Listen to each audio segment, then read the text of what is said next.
Hello everyone, how are you doing? I hope you are doing well. My name is Enggar Mulyajati, but you can call me Enggar.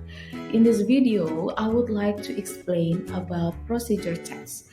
I hope after you watch this video, you will understand and be able to make procedure checks properly. So, what is procedure checks? Let's take a look. Have you ever read a procedure? Can you mention examples of procedure? Or look at the picture. How many of you have set up email account on your phone?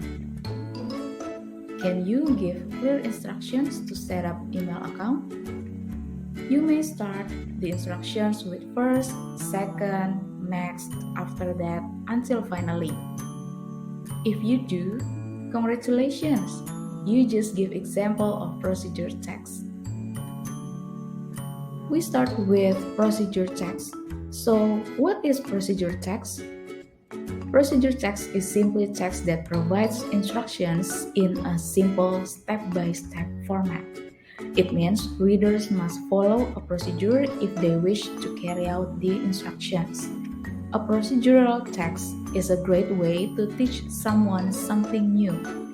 For example, from how to drive a car to how to get from one place to another.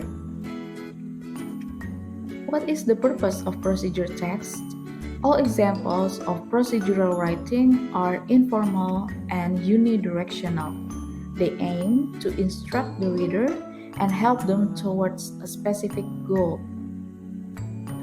There are various examples of procedure text, namely recipe, directions, safety procedures, rules, craft instructions. Can you mention other examples? Procedure texts might be found in different formats, yet they are all connected to the same aim to instruct the reader. Because of this, there are many features of procedure text that are common, including introduction, number instructions, imperative commands, second-person language, time phrases, present tense, and vocabulary. We start with introduction. An introduction that could be as simple as one sentence or could be a whole paragraph with a little bit of backstory. Number 2, numbered instructions. This will help the reader to know the order they must follow and will also help them keep their place if they are carrying out the instructions as they read. Number 3, imperative commands. Imperative commands such as mix the ingredients or do this, these verbs specifically tell the reader to do an action at that moment. 4, second person language.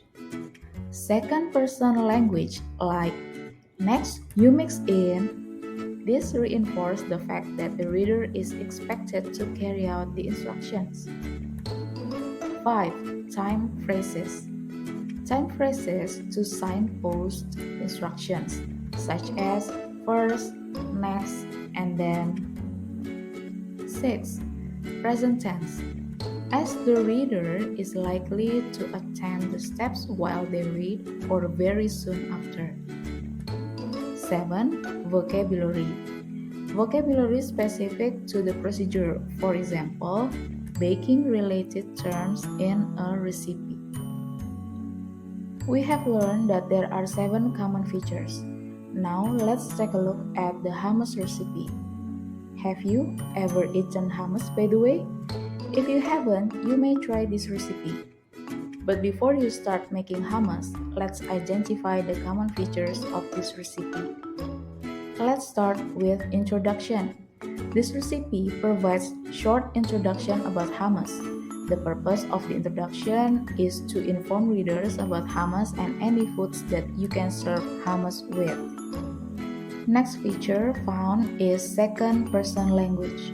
It is marked by pronoun you in a clause you will need and followed by the ingredients. The third feature is vocabulary. Since this procedure text is a recipe, the terms used here are related to how to make hummus, like put, blend, add, scrape, etc. Imperative commands is another feature of procedure text. In this recipe, the readers are asked to follow the instruction. Take a look at the what to do part. All of the imperative sentences are using action verbs. The last but not least, the common feature found here is numbered instructions. Again, in what to do section, how many instructions have you read? Exactly, 4 sentences. Those sentences are indicated by numbers from 1 until 4. Congratulations! You've just learned how to make procedure text.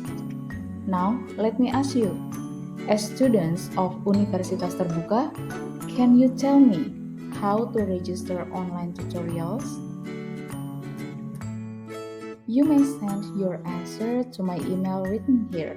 So this concludes the focus of discussion today.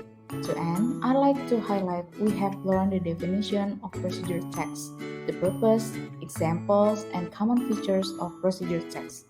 We have identified the common features of procedure text in hummus recipe as well. If anyone who like more information or has questions, feel free to contact me at enggar@ecampus.ut.ac.id. Thank you so much for your interest and attention. I'll see you around.